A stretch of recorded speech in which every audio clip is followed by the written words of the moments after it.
여러분의 아침을 함께합니다. 94.5MHz YTN 뉴스 FM 신율의 출발 새아침.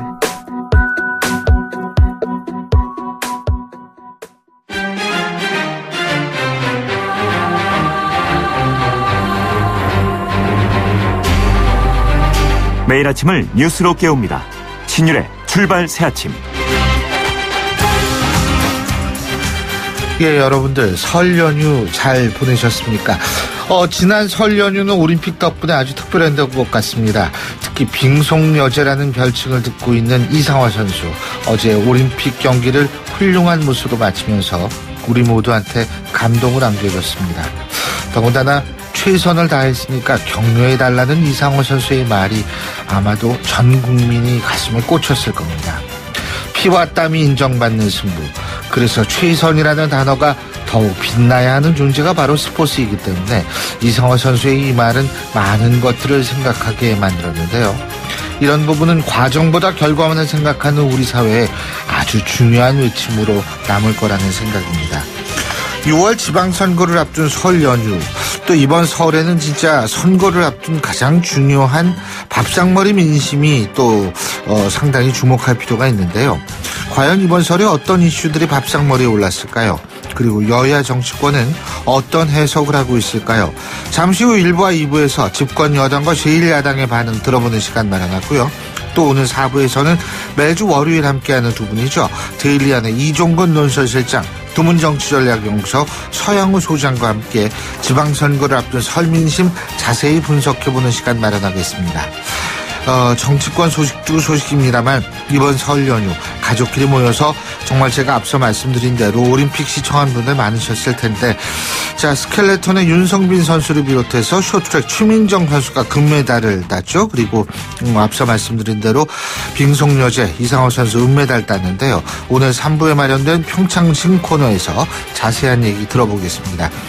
2월 19일, 그러고 보니까 설 연휴 끝난 첫 번째 월요일이네요. 신율의 출발 새 아침, 광고 듣고 시작합니다.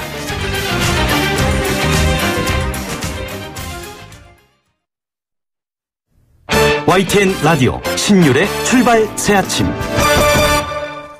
예, 지금까지 들어온 뉴스 정리해 보겠습니다. 백병규 시사평론가 스튜디오에 나와 계십니다. 어서 오십시오. 안녕하십니까. 예. 자, 제가 오늘 오프닝에서 이상화 선수 얘기를 했는데 역시 우리 백평론가님께서도 이상화 선수 얘기부터 좀 하셔야 될 것 같습니다. 그러게요. 올림픽 3연속 금메달 아니지만 이 3연속 메달, 더군다나 은메달. 제가 볼 때 어제 은메달 진짜 값진 은메달이었어요. 예. 근데 막 울더라고요. 끝나고 나서. 네. 그래서 그 눈물의 의미가 무엇일까, 이게 참 좀 생각이 좀 들더라고요. 그래서 좀 아쉬움이 남아서 그러나 이제 이런 생각도 있지만, 네. 이상화 선수 그 기자회견에서 1등을 못해서 흘린 눈물이 아니라고 하면서 환하게 좀 웃음을 짓지 않았습니까? 이 사실상 그 자신의 그 마지막 최고의 무대에서 그 최선을 다한, 그리고 아쉬움도 조금은 남는 그런 눈물이 아니었을까 싶기도 한데요. 네, 어제 그 스피드 스케이팅 그 여자 500m 경기에서 이상화 선수 이 37초 33의 기록으로 은메달을 좀 차지를 했죠. 여자 500m에서 그 3연패 달성에는 그 실패했지만 이제 은메달을 좀 획득을 했고요. 아시아 선수 그 최초이자 그 역대 그 세 번째 3개 대의 연속 메달을 이제 목에 건 셈이 됐죠. 그래서 이 금메달은 이제 그 일본의 그 고다이라 나오 선수가 이제 차지를 했는데요. 36초 95의 그 올림픽 신기록으로 이제 금메달을 따냈습니다. 그러나 이 세계 신기록은 역시 그 이상화 선수가 지금도 갖고 있죠. 네, 그 경기가 끝난 후에 또 이제 고다이라 선수가 그 이상화 선수를 좀 위로하면서 보기 좋더라고요. 트랙을 같이 도는 네. 장면. 맞습니다. 굉장히 좀 인상적이었죠. 네. 진짜 그거 보기 좋더라고요. 참 한일애가 한국과 일본의 관계가 이처럼 친밀할 수도 있겠고. 그럼요. 또 아베 신조 같은 사람을 만나면 정말 정말 만나고 싶지 않은. 이 감동적인 장면을 갑자기 그 사람 얘기를 합니까? 글쎄 말이죠. 자꾸 아베 신조가 떠오르더라고요. 네. 근데 진짜 어제 그 장면이 참 보기가 좋더라고요. 맞습니다. 이 스포츠라는 게 이런 건데, 라는 생각도 들고요. 그렇죠. 네. 예, 참, 두 선수다. 이 고다이라 선수하고 이상화 선수하고 두 선수 다 아주 훌륭한 선수들이라는 생각을 했습니다. 네, 쇼트트랙에서 이제 그 최민정 선수가 안타깝게 했는데 또 1500m에서. 네, 그 캐나다 선수하고 또 얼마 또 가까이. 그렇죠. 정말 쿨한 선수들의 모습들 많이 좀 보여줬죠. 참 그런 거 보면 배울 게 많아요. 예. 자, 오늘이 우수인데 얼었던 강물이 풀리고 눈이 비가 돼서 내리는 봄의 관문이다 이러지 않습니까? 근데 이게 우수긴 우수인데 이 북미 관계는 안 그런 것 같아요. 이 틸러슨 미 국무부 장관이 북한과의 대화를 기다리고 있다라는 얘기를 했음에도 불구하고 강경한 발언도 나오고 있는 것 같아요. 계속 좀 신호를 교차하고 있죠. 일단 그 렉스 틸러슨 미 국무장관은 그 CBS 방송과의 그 인터뷰에서 그 외교장관으로서 그 나의 일은 우리가 채널을 열어놓고 있다는 것을 북한이 반드시 좀 알도록 하는 것이고 북한이 나에게 그 대화할 그 준비가 돼 있다고 말하기를 좀 귀 기울이고 있다 이렇게 얘기를 했습니다. 렉스 틸러슨 미 국무장관은 어떻든 이 트럼프 미 행정부 내에서는 그래도 그 대북 대화론자 아니겠습니까? 예. 그래서 이제 이런 얘기가 나왔던 것 같고요. 이 청와대 그 고위 관계자도 이제 이를 두고 그 지금까지 미국 고위급 인사가 한 말 중에서 가장 그 진전된 내용이다. 이렇게 얘기를 했는데 북한이 준비가 돼 있다고 한다면 언제든 대화에 나설 수 있다. 이제 이런 이야기이기도 하지만 그러나 그 렉스 틸러슨 미 국무장관과 그 백악관의 기류가 상당히 좀 다르다는 데 문제가 있죠. 그렇죠. 그러니까 또 어쨌든 최대한의 압박을 계속하겠다 이런 미국의 입장이 분명히 존재하는 거고 그런데 또 북한은 미국과의 대화를 서두를 이유가 없다. 지금 또 이런 식의 얘기도 나오고 있는 모양이죠. 네, 그 미 행정부 내에서도 그런데 강원에 온도차들이 상당히 좀 있다고 봐야 되겠죠. 이제 마이크 펜스 미 부통령 같은 경우에도 이제 그 지난 14일 이제 기자들과 만나서 이런 이야기를 했습니다. 이 대화 기회가 있다면 그 미국의 그 확고한 그 비핵화 정책을 전할 수 있을 것이다. 이러면서 그 대화 가능성을 이제 시사를 하긴 했지만 그러나 그 북한이 그 완전히 그 검증할 수 있게 미사일 프로그램을 좀 포기해야 된다. 그래야 미국과 국제사회의 그 태도에도 어떤 그 변화가 고려될 수 있을 것이다. 이렇게 강조를 했습니다. 이게 이제 어떤 이야기냐? 상당히 좀 물음표를 짓게 하는 이런 그 발언이었는데요. 이 북한의 그 노동신문은 그 17일 그 개인 필명 논평에서 우리는 그 미국과의 그 대화에 그 목말라 하지 않으며 그 시간이 갈수록 이 급해질 것은 다름 아닌 미국이다. 이렇게 좀 지적하기도 했습니다. 압박과 대화 그 투 트랙의 그 교차 속에서 그 북미 간의 그 본격적인 그 삿바 싸움이 시작된 것 아닌가 이런 추정도 낳고 있는데요. 17일이었죠. 그 엊그제 그 평창 그 메인 프레스 센터를 찾았던 문재인 대통령은 이런 말을 했습니다. 기대가 많은 것을 알고 있지만 남북 정상회담에 대해서죠. 그러나 그 우물에서 그 숭늉을 찾는 격이다. 이러면서 그 남북 정상회담 이 조기 개최 가능성에 대해서는 서둘 일이 아니라고 일단 좀 선을 좀 그 부분도 긋기도 참 했죠. 중요한 것 같습니다. 자, 그리고 어쨌든 정치권의 대목이 서울 아니겠습니까? 근데 서울 민심 어떻게 되느냐 이런 것들이 이제 중요한 것 같은데 국회 공전은 계속 되는 것 같아요. 오늘 정세균 국회의장하고 여야 원내대표들이 정례회동을 하지만 돌파구는 그렇게 쉬울 것 같지 않다는 분석이 많죠. 정치권 이제 설 민심을 들을 때는 좀 잘 들어야 될 것 같은데요. 보고 싶은 것만 혹은 듣고 싶은 것만 듣는 게 아닌가 싶기도 하죠. 이 권성동 그 법사위원장이 그 사퇴 문제가 그 쟁점이 돼서 지금 계속 그 국회가 공전되고 있지 않습니까? 이 강원랜드 그 채용 비리와 그 수사 외압 논란과 관련해서 이 더불어민주당은 이 권성동 그 법사위원장의 그 사퇴를 이제 요구하면서 그 법사위 참석을 이제 거부한 바 있고요. 자유한국당은 이에 맞서서 그 모든 상임위의 이제 법안심사 소위를 이제 거부하고 있습니다. 사실상 이 상임위를 그 다 거부하고 있는 거와 마찬가지죠. 그래서 공전이 계속되고 있는데 이제 20일 본회의가 그 예정되어 있지만 그 2월 임시국회 그 전면 공전 상태에서 그 처리할 안건이 사실상 그 전무한 상태라고 하죠. 오늘 이제 그 정세균 국회의장 주재로 그 더불어민주당과 자유한국당 그리고 새로 그 창당된 바른미래당까지 그 교섭단체 원내대표들 이제 그 정기회동을 갖는 만큼 오늘 이 자리에서 이제 그 교착 상태의 그 돌파구를 마련할 수 있을지 일부가 주목이 되고 있는데요. 오늘 그 정기회동 그 참석자는 이 국민의당 그 원내대표 대신에 바른미래당의 그 원내대표와 이제 그 제3당 원내대표로 참석하지 않습니까? 그러나 그 참석자는 바뀌지 않습니다. 왜냐하면 김동철 의원이 이제 그 국민의당 원내대표에서 이번에는 바른미래당 원내대표로 이제 신분을 바꾸어서 참석하게 되죠. 그렇군요. 오늘 말씀 여기까지 듣겠습니다. 고맙습니다. 네, 고맙습니다. 지금까지 백병규 시사평론가였습니다.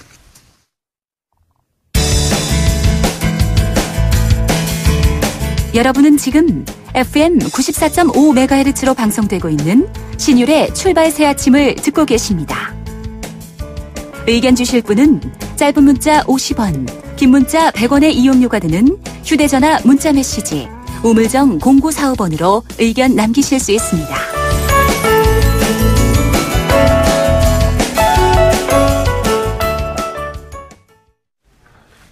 이번 설, 사실 설뿐만이 아니고요. 이 추석, 설, 이게 정치권에서 대목입니다. 특히 선거를 앞둔 이 설과 추석이라는 것, 이거는 민심과 여론의 방향을 돌릴 수 있다는 또 차원에서 상당히 관심들을 많이 가질 수밖에 없을 텐데요.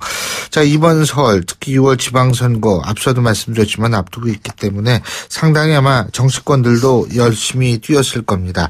자, 그래서 오늘은 설 민심을 어떻게 해석하고 있는지를 여야 연구에서 입장을 직접 들어보는 시간을 마련하겠습니다.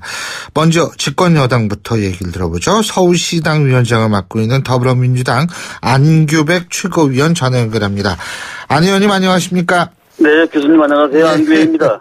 예, 아이고 어떻게 지역구 좀 많이 두시고만 이러셨을 텐데, 그죠? 저희 지역은 동대문 갑이시죠? 그렇습니다. 예. 재래시장이 많은 곳이라서 많은 일반 서민들을 많이 만날 수 있었습니다. 그렇군요. 어떤 소리 들으셨어요? 칭찬도 좀 들으시고 질책도 좀 들으시고 그러셨나요? 칭찬도 듣고 또 최근도 듣고 격려도 듣고 그렇습니다만은 대체적으로 세 가지로 요약될 수 있는데요. 민생과 지방선거, 남북관계 등에 대해서 많은 얘기를 들었습니다. 특히 문재인 정부의 그 국정 운영에 대해서는 상당히 높은 평가를 했고요. 예. 또 대부분의 사람들은 이번에 그 평창올림픽이 이 계기로 해서 그 평화올림픽의 모멘텀을 마련됐고 한반도 안보 상황이 좀 더 좋아지면 좋겠다. 그러시면서 이것이 이제 경제적인 발전으로 이어지기를 바라는 그런 말씀이었고요. 특히 또 저희 동대문은 그 재래시장이 많기 때문에 제가 시장, 상가, 탁구장, 당구장들을 많이 돌아봤는데 그분들은 또 역시 우리 정부와 당에 대해서 많은 기대감을 갖고 있고 또 그로 인해서 저는 그 기대감에 집권 여당으로서의 상당히 어깨가 좀 무거웠습니다. 예. 부족한 점은 뭘 꼽든? 부족한 점은 제가 받은 것으로 느낌으로는 최저임금 인상 효과가 긍정적 평가가 많대 세대별로 온도차가 있음을 좀 느꼈습니다.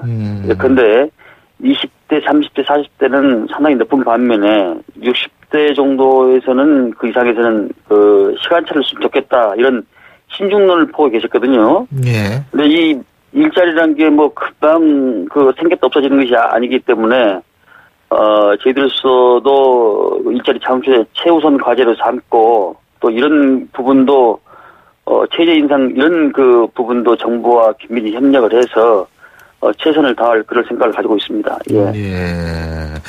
사실 이게 지금 저도 그걸 여쭤보려고 그랬는데 말씀을 하셨는데 이게 경제 회복을 바란다라는 건 거꾸로 얘기해서 지금 경제가 문제다라는 의미도 될 수 있는 거 아니겠어요? 그렇습니다. 그러니까 이게 근데 이게 또 경제라는 게 이렇게 쉽게 풀릴 수 있는 게 아니죠. 예. 그러니까 노력들을 이제 해나가야 되는데 그때까지 좀 우리가 또 인내심도 좀 가질 필요가 있는데 이게 또 그게 쉽지가 않아요. 그러니까 아마 그런 얘기들이 나올 겁니다. 하루아침에 좋아지고 나빠지는 것이 아니라서요. 저희도 좀 답답한 면이 있는데 야간에 모든 역량과 집중을 지금 하고 있습니다. 네. 자, 근데요. 그러면은 지금 이제 우리 안규백 의원님께서는 최고위원이시죠. 또 서울시당 위원장을 맡고 계시지 않습니까? 예, 그러면은 이번에 이렇게 민심을 쭉 들어보시면서 어떤 걸 느끼셨어요? 야, 이번 서울 지방선거 최대 격전지 서울시장이라는 거 얘기할 필요가 없으니까. 예? 이 서울시장을 비롯한 이 시의회 선거라 그러니까 시의회 의원 선거라든지 이런 것들 어느 정도로 예상이 될 것이다 이런 걸 좀 느끼셨을 것 같은데 말이에요. 예, 특히 저는 선거를 많이 해본 사람이라서요. 예. 선거는 프레임의 싸움입니다. 구도입니다. 예. 개인적 지지도가 아무리 높아도 정당 지지도가 낮으면은 당선이 어렵고 반면에 높은 정당 지지도에다가 인기도나 지지도가 높으면은 당선되는 게 그리 어렵지는 않습니다. 네. 수도권은 모든 선거의 격전지였고 우리 대한민국 민심의 바로미터였거든요. 네. 따라서 우리 당의 목표는 문재인 정부 집권 2년차의 국정 운영의 모멘텀을 확보할 수 있는 그런 승리를 거머쥐어야 되겠다. 물론 저희 당이 계속 고공행진에 또 당 지지율이 상당히 좀 높지 않습니까? 이게 자만하지 않고 겸손하고 또 공천 후유증이 없는 선거로 민심에 다가가면은 이번 지방선거는 우리 시민들의 체온을 느끼고 또 그를 통해서 국민들로부터 승리에 공감을 얻지 않을까라는 그런 생각을 갖습니다. 예. 그렇죠. 이 공천 후유증이라는 거 말씀하셨는데 이것도 참 중요해요. 진짜 그 당의 이미지를 결정하는데 이 공천 후유증이라는 게 이게 상당히 악영향을 끼칠 수 있는 거 아니겠습니까? 예. 저희 우리 당이 저는 두 가지 가치가 이번 선거의 관건이 얼마나 겸손하게 하냐 그리고 공천 파동과 휴증이 얼마나 없냐 이에 따라서 선거가 저는 많이 좌우된다고 생각하고 있습니다. 그래서 이 점에 최선을 다할 생각하고 있습니다. 그렇죠. 그리고 아무래도 이제 서울시장 후보가 누가 되느냐, 뭐 서울시장이 누가 되느냐 이런 부분이 상당히 중요한 것 같은데 지금 안철수 전 대표 같은 경우 바른미래당이죠 이제는 서울시장 뭐 나가는 것을 고민하고 있다. 이런 의미면 정치권에서 나간다고 봐도 되는 거 아니에요? 우리가 이렇게 정치권의 쓰는 말들이 있잖아요. 사실 무근이라 그러면 확실히 사실이 아니에요. 근데 글쎄 뭐 확인한 바 없다 뭐 이러면 이게 이건 사실일 가능성이 있구나 이런 식으로 우리가 느끼듯이 지금 안철수 전 대표도 나가는 쪽이 아닌가라는 느낌을 받을 수밖에 없는 것 같은데 어떻게 생각하세요? 글쎄요, 교수님 출마할까요? 이런 전국하에서 이런 전국하에서 출마를 한다면 저는 대단한 용기라고 생각합니다. 라이벌이라고 금방 말씀하셨는데 라이벌이란 것이 서로 간에 앞서거니 뒤서거니 해야 이게 라이벌이 아니겠습니까? 근데 연휴 전날 뭐 여론조사를 보니까 한 서너 배 이상 차이가 나더라고요. 저는 한마디로 용어 상박은 우리 당은 용어 상박은 안 된다라는 저는 평가를 하고 싶습니다. 최근에 그 박원순 시장께서도 방할 필요가 없다라고까지 얘기하셨는데 우리 당 어떤 후보가 나오더라도 능히 저는 그분을 이길 것이라는 걸 확신을 갖고 있고 또 이분들이 모두 저는 시장으로서 저는 모자람이 없다고 생각합니다. 아마 지방선거가 끝나면 정계 개편의 대하 드라마가 펼쳐지지 않을까라는 생각도 해보는데요. 기본적으로 이 선거를 앞두고 이합집산하는 정당은 국민들의 신뢰를 받기가 어렵거든요. 지금 얼마 전에도 봤다시피 지금 국민의당이 바로 없어지지 않습니까? 이 선거가 끝나면 또 호말처럼 사라지는 게 역사의 순리입니다. 저는 이런 공학적 정치는 역사의 수장고에 사라져야 된다. 우리 국민을 위해서.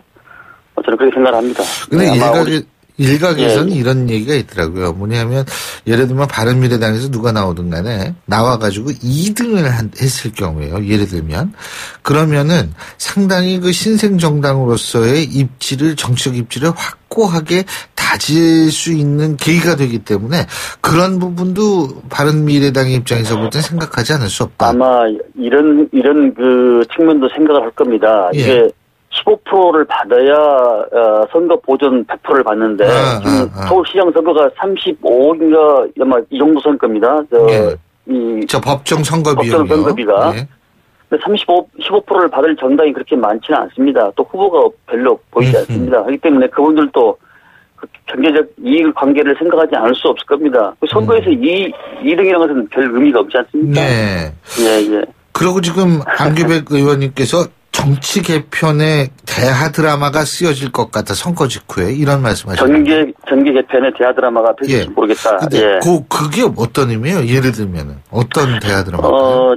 이를테면은 지금 뭐 야당에서 계신 분들이 지금 역대 지방선거에 우리가 그 패턴을 보면은 패턴을 보면은 4년 전, 8년 전, 12년 전 이 패턴을 보면은 지방선거가 끝나고 나면은 다음 이제 총선이 준비되지 않습니까? 예. 그럼 그런 과정에서 민심의 풍향기라는 게 바로 우리나라는 어떤 변곡점이 있는 그 지점이 있습니다.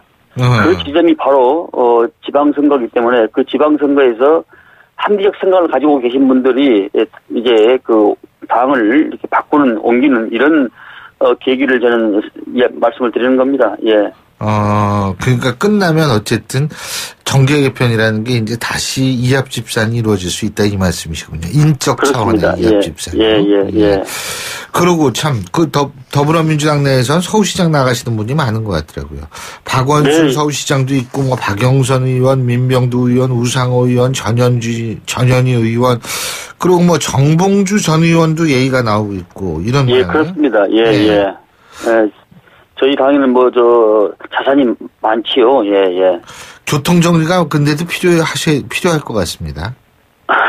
좀 더 임박해서요. 예. 그리고 지금 누가 나오느냐에 따라서 또 이 의석수도 달라지고요. 그죠?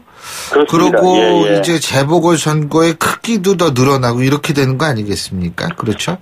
지금은 한 7석 정도 보고 있는데 저희들은 한두 석 정도는 더 되지 않을까라는 그런 생각을 해봅니다. 총 12석 정도요? 예. 재보궐선거. 예. 예. 그러면은 이 지역은 대부분 우세하다고 보십니까? 어떻게 보십니까? 지금 거명되고 있는 그런 지역은 저희 당이 기본적으로 전통적으로 강세를 보이고 있는 지역이고 예. 또 전국 어디서나 골고루 TK까지 골고루 이렇게 분포를 저희 당이 균등한 지지를 받고 있기 때문에 저는 후보가 괜찮은 후보가 나오면은 다 자신 있는 그런 지역이라 생각을 합니다. 예. 네. 참. 그리고 마지막으로 민평당하고 연대는 어떻게 됩니까? 선거 공학적 연대는 주민들의 눈속임이고 또 그 연대란 것은 시너지 효과가 나기 쉽지가 않습니다. 예. 다만 이번 선거는 연대가 쉽지 않을까라는 그런 생각을 해봅니다. 예. 이번 선거 지나고는 그러면 정책 연대라든지 여러 가지 긴밀한 관계를 설정할 수 있다 이렇게 보십니까? 그렇습니다. 예. 합당은요? 합당이 쉽겠습니까? 그거는 그런가요? 예. 물과 기름 같은 역할은 합당은 저는 국민들한테 고통을 주고 힘들게 하기 때문에 연대 정도는 가능한데 합당 정도는 어렵지 않나 그래서 평가를 합니다. 예, 잘 알겠습니다. 예, 오늘 말씀 잘 들었습니다. 고맙습니다. 예, 감사합니다. 예, 지금까지 서울시당 위원장을 맡고 있고 더불어민주당 최고위원이시죠. 더불어민주당의 안규백 의원이었고요. 신율의 출발새 아침 1부 순서 여기서 줄입니다. 잠시 뒤 2부에서 뵙겠습니다. 소통의 아침을 여는 공적소리 신율의 출발 새아침. 신율의 출발새 아침 2부 순서 먼저 광고부터 듣겠습니다. YTN 라디오 신율의 출발 새아침. 예, 저희가 앞서 1부에서는 집권 여당의 입장을 들어봤죠. 자, 이번에는 제1야당 자유한국당의 입장을 들어보겠습니다. 자유한국당 지방선거기획위원장을 맡고 있는 자유한국당 홍문표 사무총장 전화 연결하겠습니다. 안녕하십니까, 총장님? 교수님 안녕하셨어요. 예. 어떻게 설 명절 잘 보내셨죠? 네네. 예. 우리 교수님도 올해는 소원 성취하시기 바랍니다. 아이고, 감사합니다. 제가 지금 소원은 별다른 게 없어요. 네. 왜 지금처럼 잘 해주시면 국민들에게 큰 희망을 주시지 않습니까? 감사합니다. 네네. 어떻게 우리 홍문표 사무총장님께서도 지역 주민들 많이 만나셨을 텐데, 제일 많이 들었던 얘기가 어떤 얘기이세요? 우리 예산 홍성도 이제 국가 중심 지형적으로 위치해 있기 때문에. 예. 대한민국의 여론이라고도 과언이 아닐 텐데요. 예. 평창 올림픽에 대한 이야기가 제일 많았고. 예. 그 다음에는 먹고 사는 경제 문제. 그 다음에는 지방선거 문제. 대략 이런 세 가지 문제가 주종을 이룬 것 같습니다. 경제 문제와 지방선거 문제와 올림픽, 그죠? 네네네. 그 남북 관계에는 뭐 별다른 얘기들이 없었나요? 뭐 선수는 없는데 북한 체제 선전 운동만 그런 것을 본 참으로 안타까운 아쉬웠다 하는 얘기가 주로 그 장년층들에서 많이 나왔고요. 예. 이제 경제 문제는 역시 그 일자리, 아하. 그리고 또 최저임금 16.4%로 인해서 있었던 일자리도 잃어버리고, 예. 그리고 폐업하고 휴업하고 이러는 그 지방 같은 데도 뭐 서울도 마찬가지입니다만은 지금 상당히 많이 늘어나고 있거든요. 예. 이제 이런 것에 이제 앞서서 여론이 눌리다 보니까 지방선거 문제는 조금 뒷전으로 밀리는 그런 분위기였습니다. 아. 네네. 그러니까 이게 경제가 워낙 안 좋으니까 선거는 지금 일단 2차적인 문제가 됐다 이 말씀이시네요. 그죠? 뭐 방송과 그 앞으로 그 선수로 후보로 뛰기 네. 위한 사람들만이 분주했지. 아, 실제 일반 국민들이나 일반 지역 주민들은 방금 말씀하신 대로 경제 문제하고 평창 문제를 주로 많이 거론하다 보니까 지방선거는 좀 뒤로 밀리는 그런 분위기였습니다. 그렇군요. 지금 이제 지방선거에 또 다른 변수로 등장했다, 뭐 이런 얘기들을 하는 존재, 이런 얘기를 듣는 존재가 바른미래당의 출범인데요. 어떻게 평가하십니까? 홍문표 총장님께서는? 네. 전 바른정당의 문제를 제가 뭐 평가하기는 뭐 그렇습니다만은. 예. 어쨌든 정당으로서 양 정당이 실패한 후에 예. 뭔가 살기 위해서 급조된 정당이기 때문에 그렇게 많은 분들이 관심을 갖고 있는 것 같지는 않고 예. 또 그 내용을 조금 알고자 하는 그 젊은 층들의 얘기를 들어보니까 예. 그 정강정책에서 진보도 빠지고 보수도 빼고 또 햇볕 정책이나 북한 인권 문제도 빠졌다는 거예요. 예. 이러고서 국민들에게 무슨 합리적인 미래 개혁이라고 할 수 있겠냐. 이런 것을 의외로 이 당구장이나 이런 쇼퍼 또 이 미장원 쪽에 좀 가보니까 그런 말씀을 하는 분들도 있었어요. 아. 네네. 근데 이 홍문표 사무총장님께서 이제 지금 지방선거에서 그 기획위원장을 맡고 계시니까 이 바른미래당에서 한국당으로 이렇게 좀 넘어올 듯이 보이는 분들 같은 경우 혹시 안 보이세요? 글쎄 뭐 조금 이야기가 일릅니다마는 이제 선언하고 함께 한다 하니까 동참은 했는데 예. 가보니까 좀 아쉬웠더라. 예. 이런 것들이 좀 있었으면 하는 건데 그렇게 갖는 분들이 몇 분 계신 거는 틀림이 없습니다. 몇 분이 있다. 아직도 몇 분이 계시다. 네네. 예. 두 자릿수는 아니고 그냥 한 자릿수. 뭐 그렇습니다. 네. 그렇죠. 사실 이게 두 자릿수가 되면 좀 너무 많아가지고 이게 네네. 바른 정당이 이게 좀 버티기가 힘들죠. 그러면은. 예. 네네. 네. 근데 그게 지방선거 전이라고 보세요? 움직이는 건게요? 저는 지방선거 된다는 전이 예. 그분들도 원하시는 거고 저희들도 그렇게 원한다고 생각합니다. 아, 그렇군요. 네네. 지방선거 전이. 지금 뭐 그 홍문표 사무총장님이 지방선거 기획위원장이시니까 예비 후보 등록이 언제예요? 예비 후보 등록은 시작이 됐죠. 아, 시작이 됐나요? 네. 아, 예, 네네. 예. 네네. 그러면은 뭐 많이 좀 뭐라 그러죠? 어플리케이션 지원서를 내고 있나요? 지금은 좀 아직 일러서 그런지 탐색전을 하고 있고요. 예. 뭐 문의와 그리고 또 어떤 양식으로 어떻게 하느냐는 것은 상당히 많은 분들이 관심을 가지고 예. 저희 당에 대해서 보고 있다 이렇게 보겠습니다. 근데 지금 자유한국당은 그 광역 단체장은 한 몇 석 정도를 해야지 본전이 되고 몇 석 정도를 해야지 승리를 해야 된다 이렇게 생각하고 계십니까? 저희들은 아무래도 많을수록 좋은데요. 예. 최하 6석 이상은 저희들이 되리라고 보고 지금 6석 정도 되죠.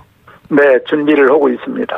지금이 6석 정도 되니까 그 6석 정도가 이제 본전이 될 것이다. 이런 말씀이시군요. 지금 네, 그대로 네. 돼야지. 네네.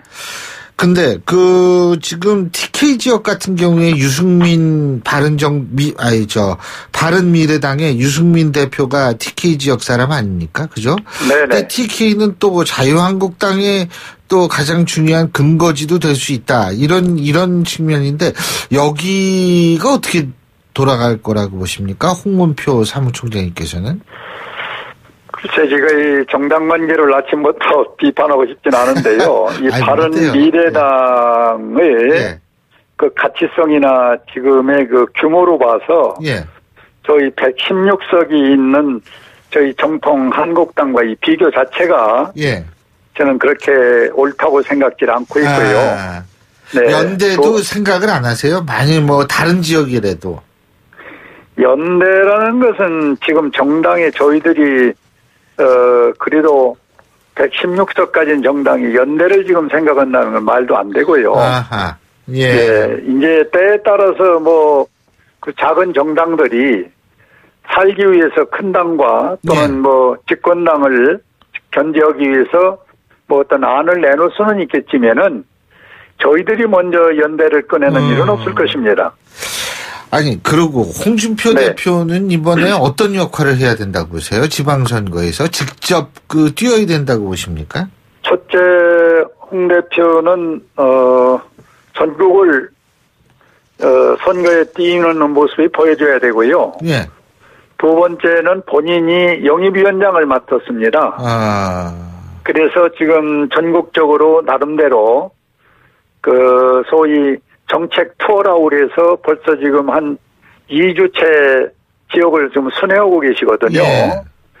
그때마다 보이는 곳, 안 보이는 곳에서 예. 많은 분들을 직관적으로 만나고 계시죠. 이것이 이제 구정이 지났으니까 예. 뭐 가까운 시일 안에 지역별로 지금 만나고 또 우리들이 좀 관심을 갖고 있는 분들이 이렇게 수면 오이로 이제 나타날 것입니다. 아, 그렇군요.